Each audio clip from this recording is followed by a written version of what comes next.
ดี๋ยวสามันเป็นน้ำหยังปลาโบหลายเป็นน้ำปลาทู หยังอันที่ไปตึกเบ็ดเนี่ยมึงว่าเป็นน้ำกูถือของไปเนี่ยเพราะมันจังประมาณแบบแล้วบอกสงสัยคันแล้วยิ่งเขาจะว่าคันเอาของไปเนี่ยไม่อยากหมานคันไปแต่โตน้ำหมานอยู่ได้คันได้เดี๋ยวชาใช่ยังแต่ว่าบางมือก็ได้อยู่ถือของไปแต่ว่าหรือมันเป็นน้ำไอเบ็ดบ่เวลาสิมันก็ติดได้เบ็ดมันเก่าเบ็ดมู่เอาให้ตั้งแต่3-4 ปีหลังได้นี่ถามชิปีหลังนั่นเป็นยังมันเก่ามันดึงแล้วมันบ่ติดอยากได้ไหมโยกูไม่มีเงินซื้อให้ได้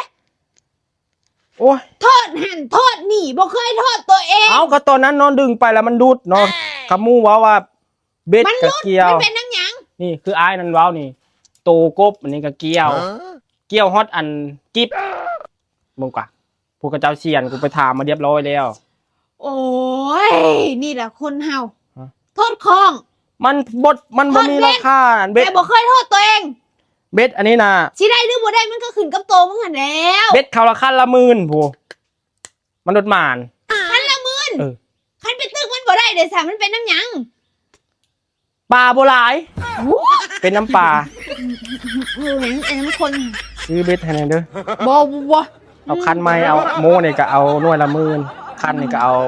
หมื่นนึงมันยังแข็งนะก็เด้อเฮ้ยเด้อมื้อแดงจัดให้จักช่องชำจัด2-3 ดอกกูก็บ่เอาบ่ซื้อโอ้ยปันเพิ่นบ่กินปลาคอใหญ่เฮานี่อยู่ปลาคอใหญ่ก็บ่ได้ซื้อเนาะ